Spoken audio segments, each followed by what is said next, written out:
The morning sky burned crimson over the skeletal remains of what had once been Portland, Oregon, and Zephyr Blackthorn knew that red skies meant more than just weather. Smoke still rose from distant fires that had been burning for weeks, painting the horizon in shades of apocalypse. From his perch on the 20th floor of the abandoned Meridian Tower, he could see them moving through the streets below, shambling figures that had once been neighbors, friends, strangers with lives and dreams. Now they were something else entirely, something that made his stomach clench with a mixture of revulsion and profound sadness. "How many do you count?" Callista Voss asked, her voice barely above a whisper as she crouched beside him at the shattered window.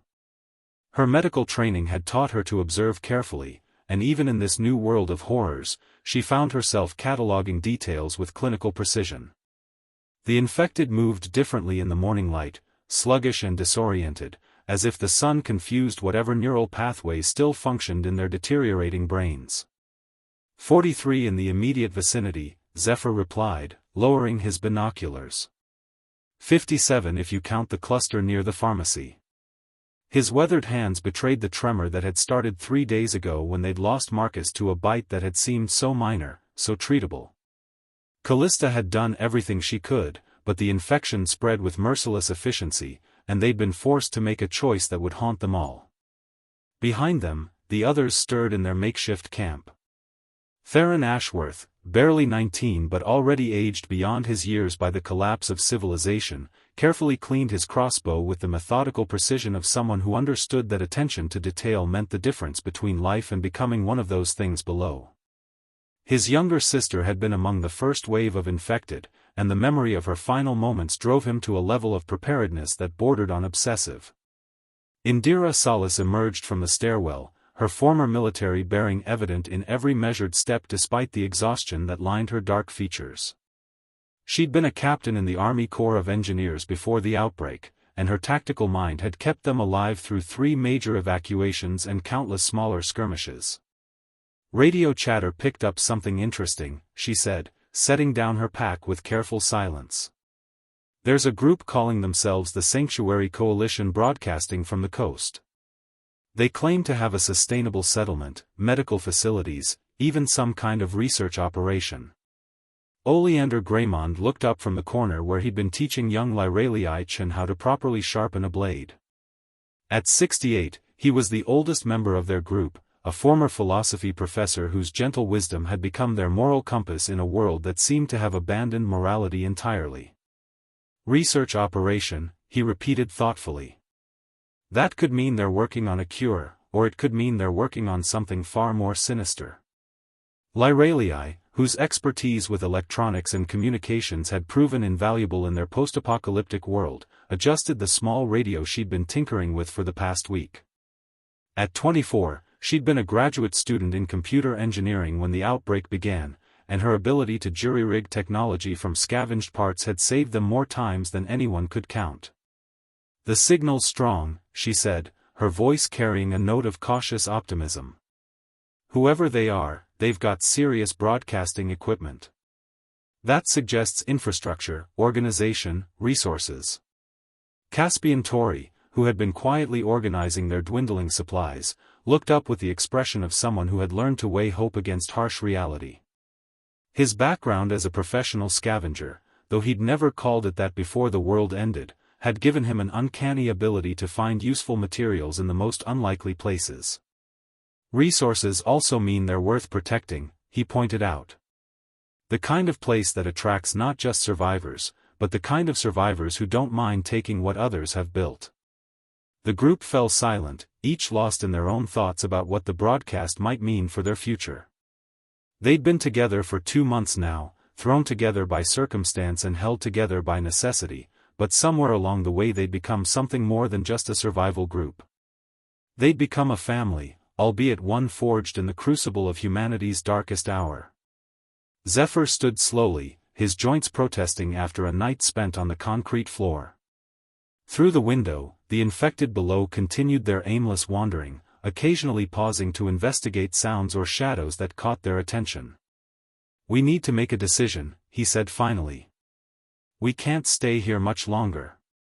Food's running low, and winter's coming faster than we'd like.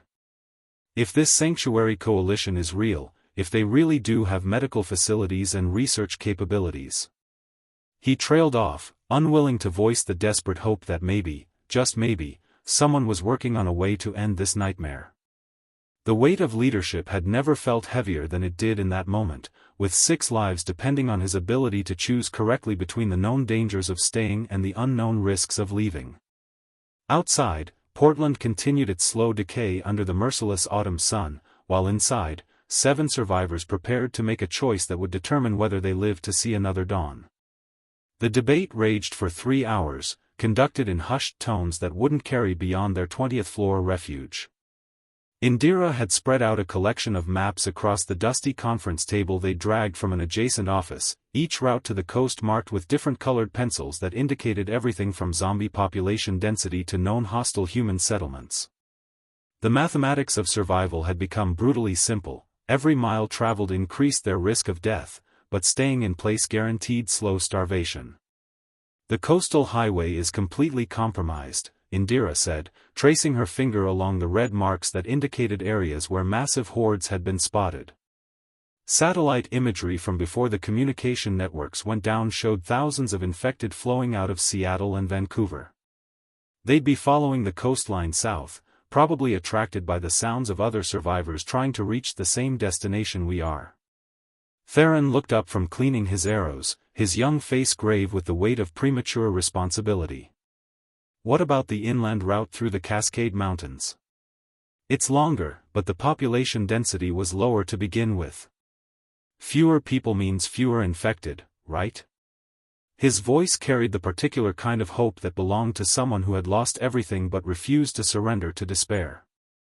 Oleander stroked his graying beard thoughtfully, a gesture that had become as familiar to them as their own heartbeats. Mountain routes bring their own challenges, especially as we move into late October.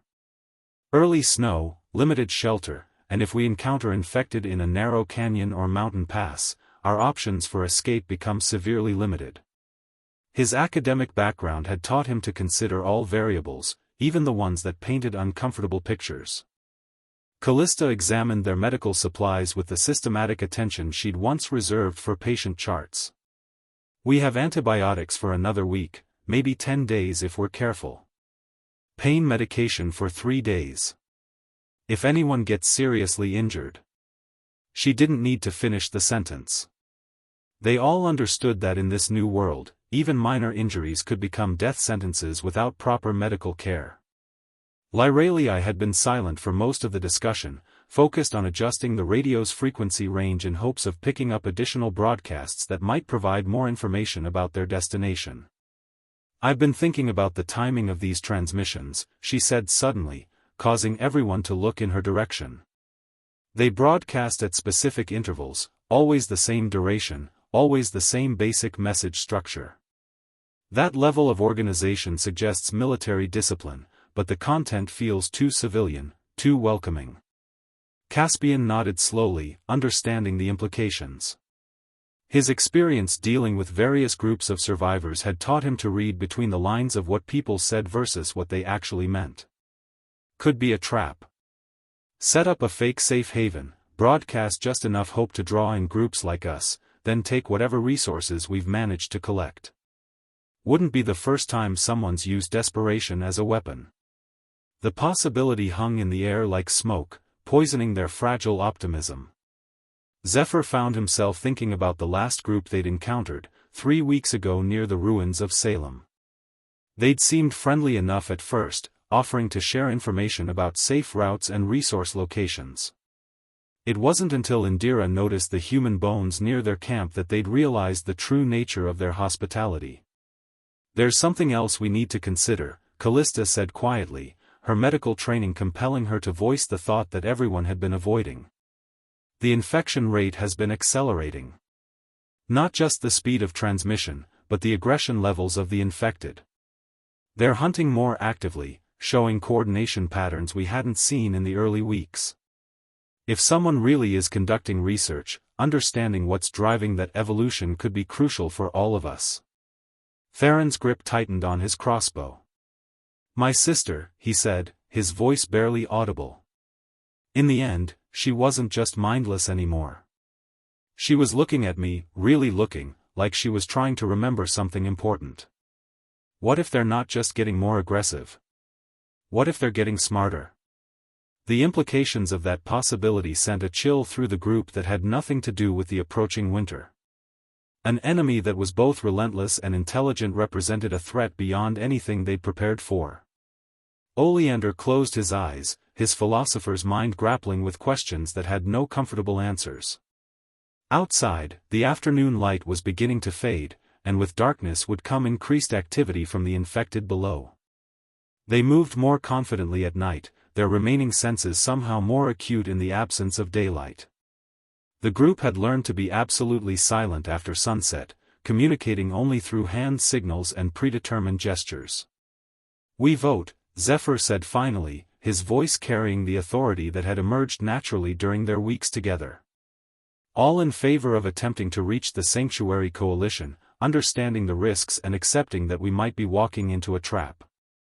One by one, hands rose around the table, until all 7 members of their small family had committed to a journey that would test everything they'd learned about survival, trust, and the thin line between hope and foolishness. The die was cast, their fate sealed by democratic decision in a world where democracy itself had become a luxury few could afford. Tomorrow, they would begin the most dangerous journey of their lives, carrying with them nothing but their weapons, their skills, and the desperate belief that somewhere on the Oregon coast, salvation might be waiting. Dawn came with the sound of breaking glass somewhere in the building below them, followed by the distinctive shuffle and moan that meant the infected had found a way inside. Zephyr held up his hand for absolute silence as they all froze, listening to the sounds of their sanctuary being invaded. The 20th floor had felt safe for 3 weeks, accessible only through a single stairwell they'd barricaded, but safety was always temporary in this new world. Indira moved with practiced stealth to the stairwell door, pressing her ear against the metal surface. The sounds were definitely climbing, multiple sets of feet, some wearing shoes, others moving with the irregular gait of bare feet on concrete. "At least 6, she whispered, holding up fingers to indicate the count. "Maybe 8. They're not moving randomly. Something's drawing them up." Lyraliai's face went pale as she realized the implication. "The radio," she breathed, her hands moving quickly to shut down the equipment she'd been using to monitor broadcasts. "Electronic interference. If they can hear frequencies we can't, my equipment might have been like a dinner bell." The guilt in her voice was unmistakable, but Zephyr shook his head firmly. Information was worth the risk, and she'd been careful to keep transmissions minimal. Their carefully planned departure had just become an emergency evacuation. Caspian moved efficiently through their supplies, grabbing only the most essential items while Theron and Oleander secured the rope they'd installed as an emergency exit route. The plan had always been to rappel down the exterior wall if necessary, but none of them had wanted to test the theory until absolutely required. Callista stuffed medical supplies into her pack with the quick decisions of someone who understood triage on a personal level. Antibiotics, yes. Bandages, essential. Morphine, critical for what was to come. The luxury items, soap, vitamins, comfort medications, would have to stay behind. Every ounce mattered when you were rappelling 20 floors with infected potentially waiting at every window. The sound of their barricade being tested echoed through the stairwell. They'd reinforced the door with metal filing cabinets and concrete blocks, but given enough time and pressure, any barrier could be breached. The moaning had grown louder, more insistent, and now they could hear the scraping of fingernails against metal as the infected tried to claw their way through. "Window route," Zephyr decided, though the words felt like accepting a death sentence. The morning wind was stronger than they'd anticipated, and 20 floors was a long way to fall if equipment failed or if infected broke through windows on lower floors during their descent. But the alternative was facing an unknown number of infected in a confined space where their superior numbers and apparent coordination would make survival unlikely. Theron secured the first rope, his young hands steady despite the adrenaline coursing through his system. He'd become their best climber during their weeks together, partly due to his age and fitness, but mostly because he approached physical challenges with the fearlessness of someone who'd already lost everything that mattered to him. "Rope's solid," he reported, tugging hard against the anchor point they'd installed weeks earlier. The barricade shuddered under increased pressure, and they could hear wood splintering as the infected found weaknesses in their construction. Time was running out, but rushing the descent would be equally fatal. Indira took point position, her military training making her the logical choice to lead their escape and secure the bottom while others descended. "Remember the timing," Oleander said quietly, his professorial voice maintaining its calm authority even in crisis. 30-second intervals between starts. Watch for swinging, and if you see infected at any window level, signal immediately. His academic mind had worked out the logistics of their escape plan with mathematical precision, accounting for wind resistance, rope stretch, and human reaction times.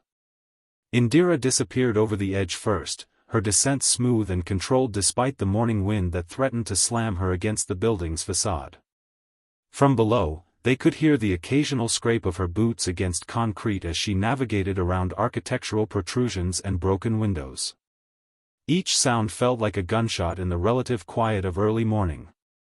The barricade gave way with a crash that echoed through the building.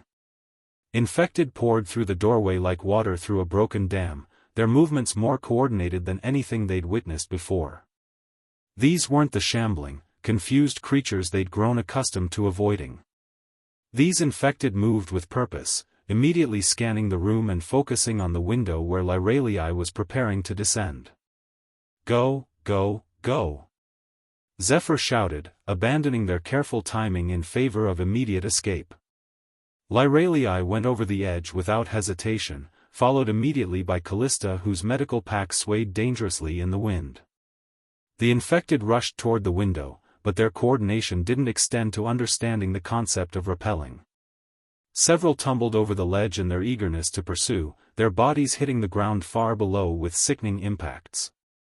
Caspian and Oleander descended simultaneously, using parallel ropes while Theron and Zephyr held the window position against infected who seemed to understand that their prey was escaping but lacked the cognitive ability to effectively prevent it. The creatures pressed against the opening, reaching desperately for targets that remained just beyond their grasp. "Your turn," Theron said to Zephyr, but his leader shook his head. Someone had to go last to ensure everyone else made it safely, and leadership meant accepting the greatest risk. "I'll be right behind you." The lie came easily, because they both understood that someone might need to make a final sacrifice to ensure the group's survival. Theron's descent was complicated by infected leaning out of windows on lower floors, their grasping hands coming within inches of the rope as he passed. The coordination they displayed upstairs extended to these creatures as well, suggesting that whatever evolution Callista had theorized was accelerating beyond their worst fears. This wasn't just increasing aggression, this was the emergence of pack-hunting behavior in creatures that had once been purely individual predators. Zephyr went last, cutting the ropes behind him to prevent pursuit, knowing that they were leaving behind weeks of accumulated supplies and safety for the unknown dangers of street-level travel. 20 floors below, his companions waited in the shadow of their former sanctuary, refugees once again in a world that offered no permanent refuge. The real journey was just beginning. The streets of Portland felt different at ground level, transformed from the abstract maze visible from their tower into a labyrinth of immediate dangers and constant tension. Every storefront might hide infected, every alley could conceal human predators, and every sound carried the potential for discovery by forces that wanted them dead for entirely different reasons. They moved in single file through the early morning shadows, Indira leading with military precision while Caspian brought up the rear, his scavenger's instincts alert for both threats and opportunities. Their first major test came at the Burnside Bridge, where the remains of a military checkpoint created a bottleneck that couldn't be avoided. Abandoned Humvees and concrete barriers formed a maze that had once been designed to control infected movement, but now served primarily as cover for the small groups of humans who preyed on passing survivors. Lyralii crouched behind an overturned police car, her electronics detecting active radio communications from somewhere ahead. 3 voices, maybe 4, she whispered, adjusting her makeshift listening equipment. They're using military frequencies, but the conversation patterns are all wrong. Undisciplined. These aren't soldiers. Her ability to analyze communication patterns had become invaluable during their weeks of survival, helping them distinguish between potential allies and definite threats. Theron nocked an arrow and checked his sight lines, his crossbow providing silent elimination capabilities that had saved them multiple times. At 19, he'd become their most effective sniper, partly due to his steady hands but mostly because he understood that hesitation meant death for everyone he cared about. "I count 2 positions," he reported. "Elevated sniper nest in the toll booth, and at least 1 mobile patrol near the barriers." Oleander studied the tactical situation with the analytical mind that had made him an effective professor and was now keeping him alive. "They're controlling access to the bridge, which means they're either collecting tolls from survivors or collecting survivors themselves for purposes we probably don't want to contemplate." His philosophical training had taught him to consider human nature in its darkest expressions, understanding that desperation could transform ordinary people into monsters. Callista checked their medical supplies once more, knowing that any confrontation risked injuries they were poorly equipped to treat. "If shooting starts, we have maybe 3 doses of antibiotics and basic field dressing supplies. Anyone takes a serious hit, we're looking at infection, blood loss, or both." Her medical background made her the voice of harsh reality in their group, weighing survival odds with clinical precision. The sound of approaching engines forced an immediate decision. 2 motorcycles were heading toward the bridge from the opposite direction, carrying what appeared to be a family of survivors trying to escape the city. The checkpoint guards emerged from cover, weapons raised, clearly intending to intercept the newcomers. The situation was about to become a 3-way confrontation that would likely end with innocent people dead. "We can't just watch," Zephyr said quietly, though every tactical instinct screamed against involvement. Their group's survival depended on avoiding unnecessary risks, but the approaching family included children whose screams were already audible over the motorcycle engines. Leadership meant making impossible choices between self-preservation and moral obligation. Indira's military training took over, her mind automatically calculating angles of attack and fields of fire. "Coordinated assault on my signal. Theron takes the sniper nest, Caspian and I handle the mobile patrol, everyone else provides covering fire and watches for additional threats." Her voice carried the authority of someone who'd led. Approaching vehicles were moving slowly, methodically, like a search pattern rather than simple transit through the area. "Iron Wolves patrol," Lyralii confirmed, her radio equipment detecting their communications. "4 vehicles, maybe 16 personnel total. They're doing a building-by-building sweep of this sector, looking for the people who hit the Burnside checkpoint." Her ability to monitor enemy communications had become their early warning system, but the intelligence only emphasized how thoroughly they were being hunted. Indira gestured for combat positions while keeping her movements silent and controlled. The mall's layout offered multiple escape routes but also provided numerous places where enemies could approach undetected. They'd chosen the bookstore specifically because it had only 2 entrances, but that tactical advantage could become a death trap if they were surrounded. "Contact front," Theron whispered, his crossbow already trained on the store's main entrance where shadows moved in the corridor beyond. The Iron Wolves were conducting their search with military efficiency, checking every possible hiding place rather than simply making noise and hoping to flush out their quarry. These weren't the undisciplined thugs they'd faced at the bridge. The first wolf to enter the bookstore died silently, Theron's bolt taking him through the throat before he could signal his team. But the man's failure to report would be noticed within minutes, and then their temporary refuge would become a battleground where their small group faced overwhelming odds while trying to protect children whose presence would make tactical movement impossible. "We run," Zephyr decided, understanding that engaging 16 armed enemies in a confined space with civilians present was tactical suicide. "Back exit, move quiet, and pray they're not smart enough to surround the building before searching it." The decision felt like cowardice, but leadership meant choosing survival over heroics when the stakes included innocent lives. They gathered their gear in 30 seconds, Emma and Sophie moving with the practiced silence of children who'd learned that noise meant death. Through the store's rear windows, they could see more vehicles arriving as the Iron Wolves brought additional personnel to investigate their missing scout. The mall that had seemed like sanctuary was transforming into a trap, and their window for escape was closing with each passing moment. The hunt was intensifying, and somewhere in the darkness beyond the coast, the Sanctuary Coalition continued broadcasting its promise of safety and research. Whether that promise was real or simply another trap remained to be discovered, but first they had to survive the increasingly organized efforts of human predators who saw other survivors as resources to be harvested rather than people to be saved. The industrial district east of Portland stretched before them like a monument to civilization's collapse, its maze of warehouses and factories providing both shelter and 1,000 places where enemies might wait in ambush. They'd been moving for 18 hours since escaping the Iron Wolves at the mall, traveling through storm drains and maintenance tunnels that kept them hidden but slowed their progress to a crawl. Emma and Sophie had stopped complaining about the darkness and smell hours ago, their silence more concerning than any amount of childhood protest would have been. "We need to rest," Sarah Kellerman said quietly, her voice carrying the exhaustion of a mother who'd been carrying both her daughters for the past 4 miles. Her husband David supported her decision with a nod, though his eyes continued scanning their surroundings for threats that seemed to emerge from every shadow. The industrial landscape felt actively hostile, full of strange echoes and unexpected sounds that could mask approaching danger.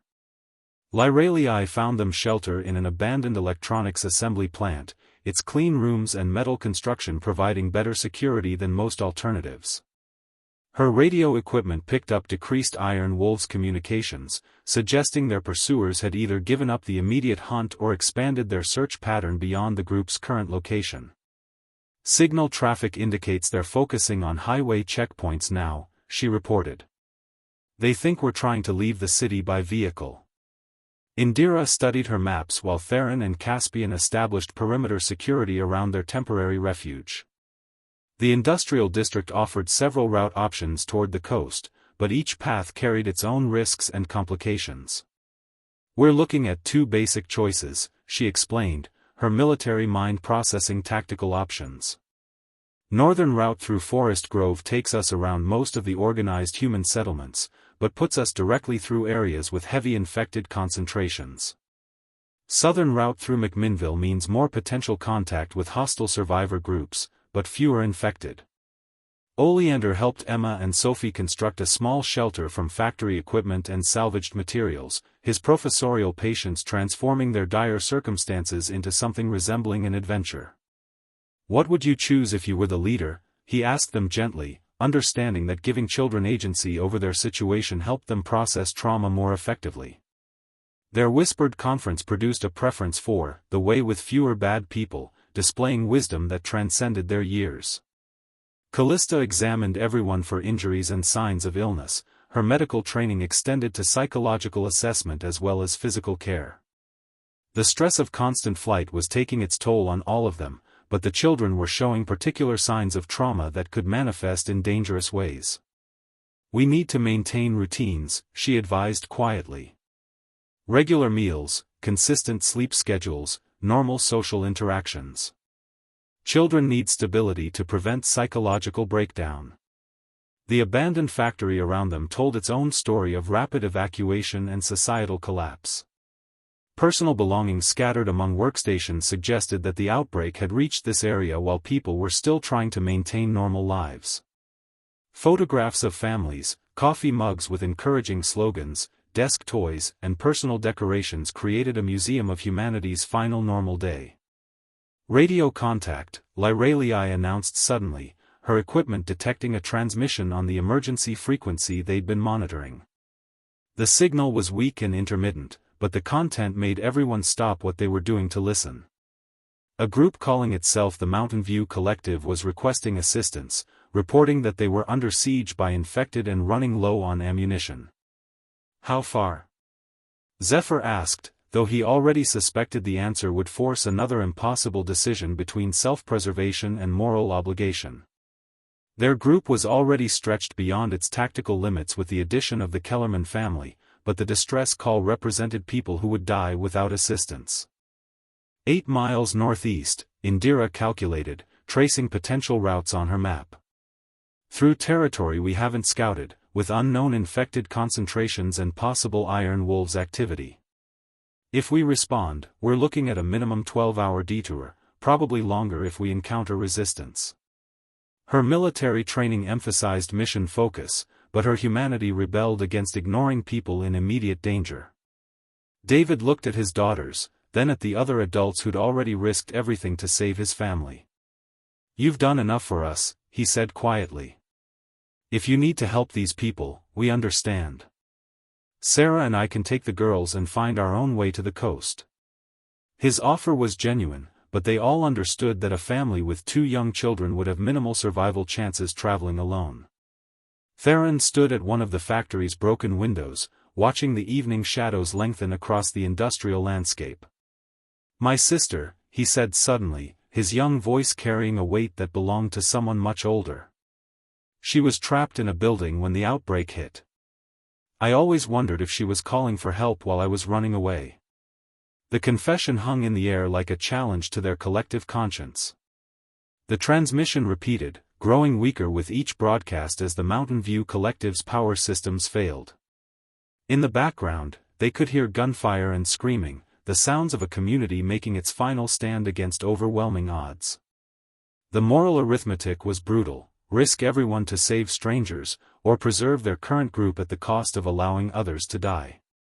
Caspian checked their ammunition and supply levels with his usual methodical thoroughness. "We've got enough firepower for 1 major engagement, maybe 2 if we're lucky and disciplined about shot placement.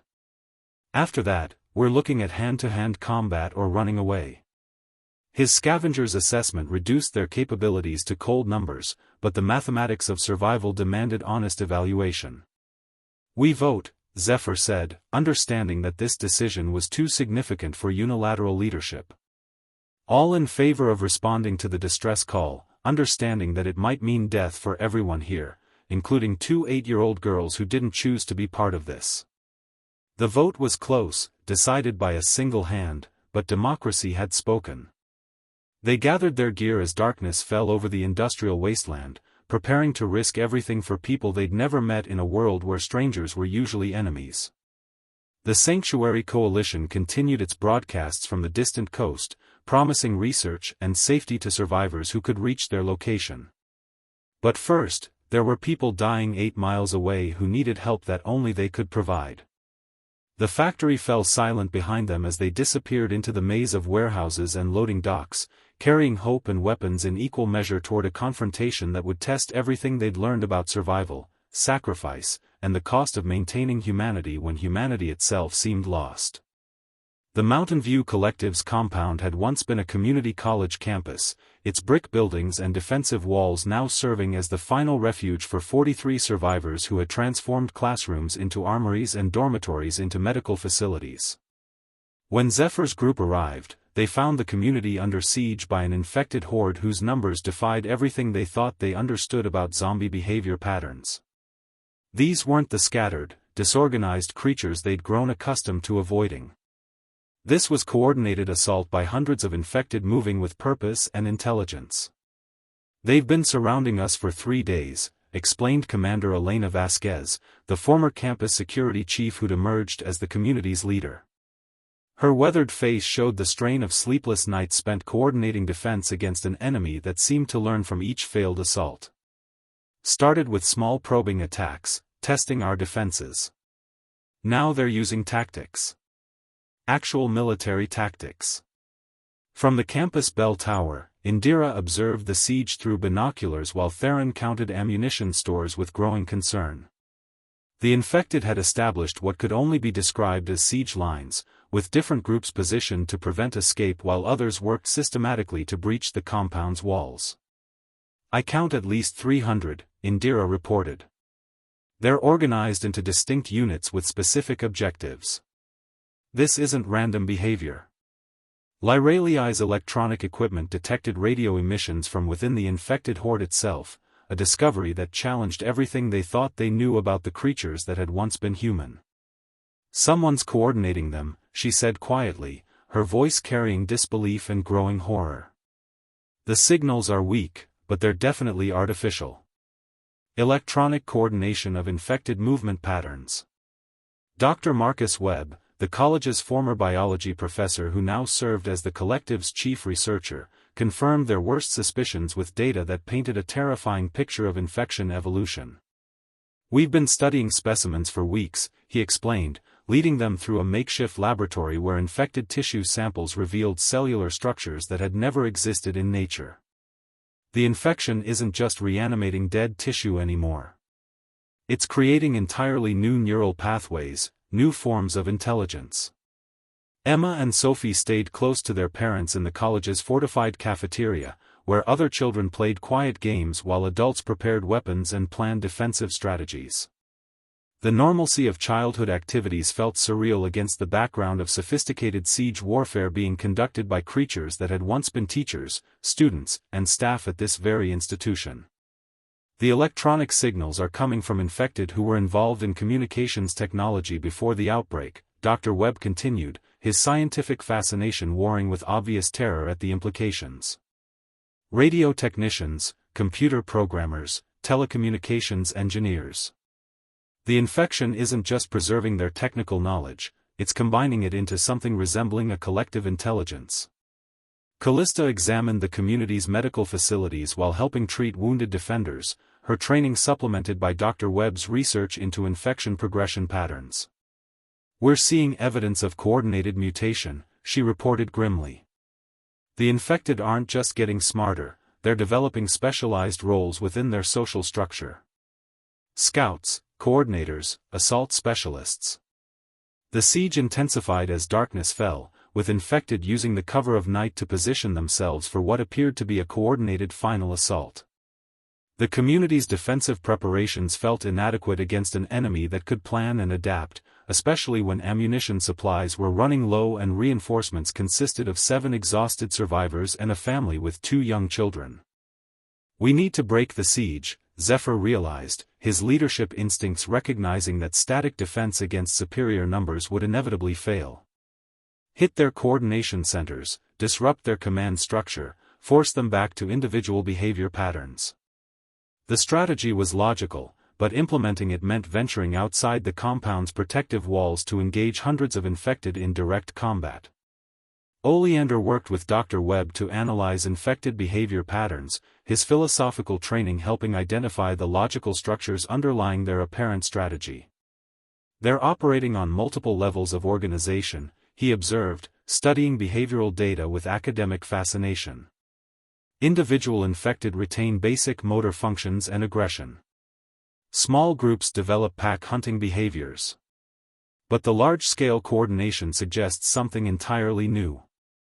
Theron positioned himself at the bell tower's highest point, his crossbow providing overwatch for the compound while his young eyes picked out details that adult vision might miss. "There," he said suddenly, pointing toward a cluster of infected near the campus parking lot. "Those 3 aren't moving with the others. They're just standing there, but the other infected keep looking at them." The coordination centers were human figures that stood motionless among the infected horde, their bodies showing signs of advanced infection but their behavior entirely different from the aggressive creatures surrounding them. They seemed to be broadcasting the electronic signals that Lyralii had detected, their modified neural systems serving as command nodes for the collective intelligence that had emerged from individual infection. "We take out the coordinators," Indira planned, her military experience adapting to an enemy unlike anything in conventional warfare training. Simultaneous strikes on all 3 positions, using suppressed weapons to avoid alerting the main horde. "If we're right about their command structure, removing the coordination nodes should break their organized behavior. The mission would require splitting their small group even further, with teams moving through infected territory to reach targets that might be defended by creatures capable of tactical thinking. Failure would mean death not just for the assault teams, but for everyone in the compound who depended on the mission's success." "I'm going," Theron said quietly, his crossbow already prepared for silent elimination of the coordinators. At 19, he'd become their most effective sniper, but more importantly, he'd found purpose in protecting the innocent civilians who reminded him of the sister he'd failed to save. "We all go," Emma said suddenly, her 8-year-old voice carrying determination that surprised everyone. "Not to fight, but because staying together is what families do." Her words reminded them that they'd become more than just a survival group. They were people who'd chosen to care for each other in a world that had forgotten the meaning of family. The compound's defenders prepared for what might be their final battle, while outside the walls, an enemy that had once been human planned an assault using intelligence that grew more sophisticated with each passing hour. The mission to save the Mountain View Collective had become a fight for the future of human survival against an infection that was evolving faster than anyone had imagined possible. The assault began at midnight with 3 simultaneous strikes against the infected coordinators, each team moving through darkness that seemed alive with hostile intelligence. Theron's crossbow bolt found its target first, the coordinator's modified skull offering no more resistance than normal bone despite the electronic emissions that had been controlling dozens of infected. The creature's death triggered immediate chaos among its controlled units, their coordinated behavior dissolving into random aggression that turned them against each other as often as their intended targets. Indira and Caspian eliminated the second coordinator with synchronized gunfire, their suppressed weapons barely audible over the sounds of infected turning on each other in confused violence.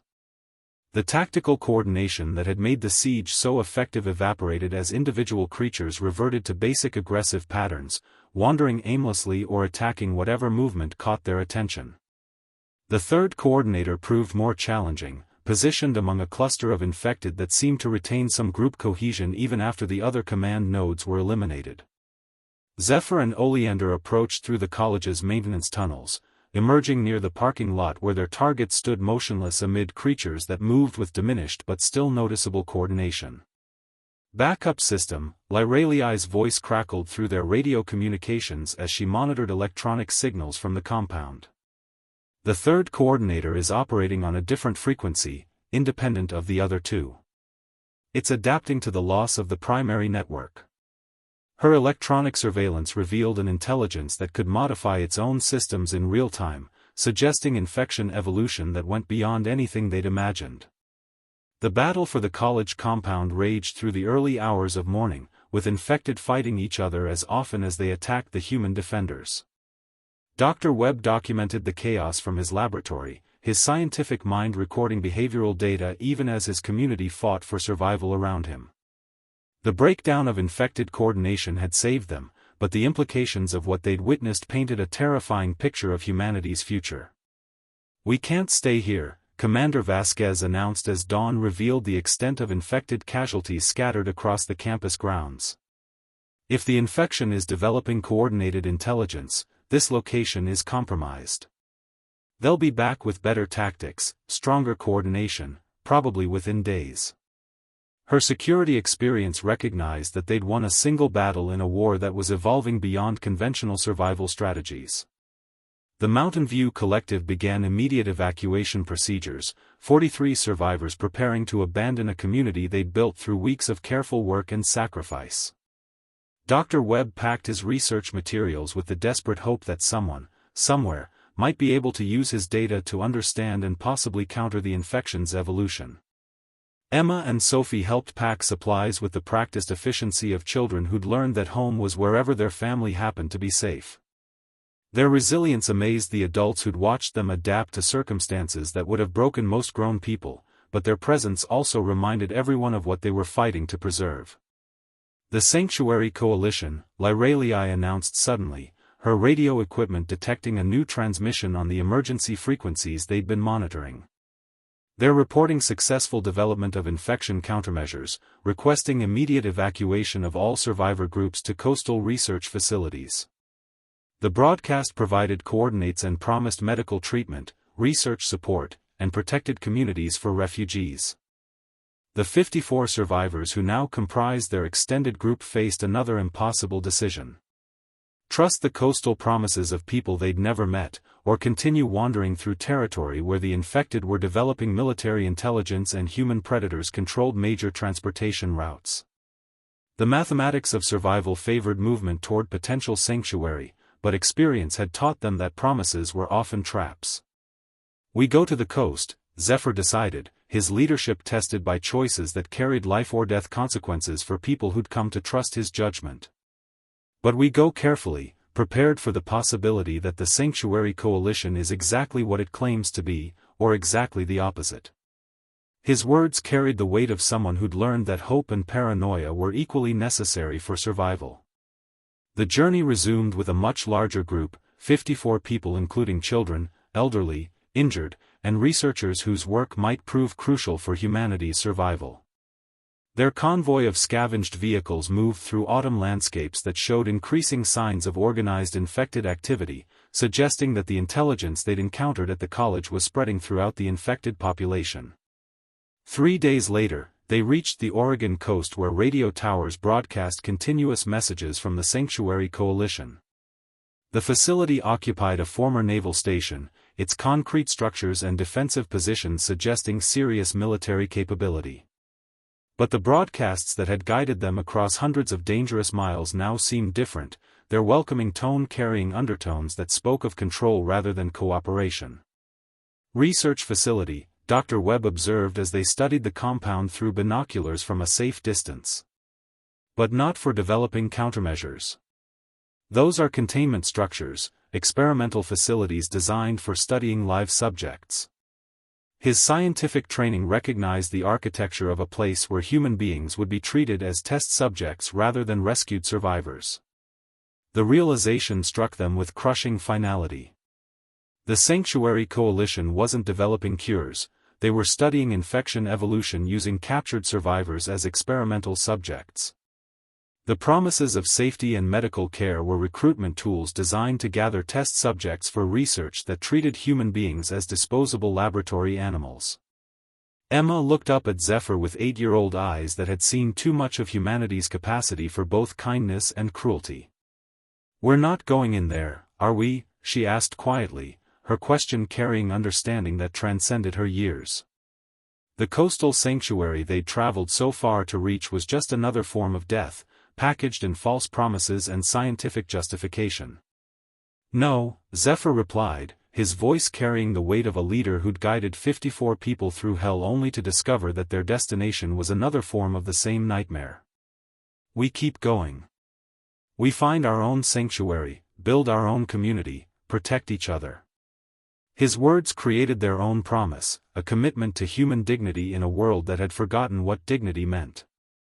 The group turned away from the coastal facility and its false promises, walking inland toward an uncertain future that would be shaped by their own choices rather than the manipulations of people who saw survivors as resources. Behind them, the ocean stretched toward horizons that might hold other communities, other possibilities, other chances for humanity to remember what it meant to be human.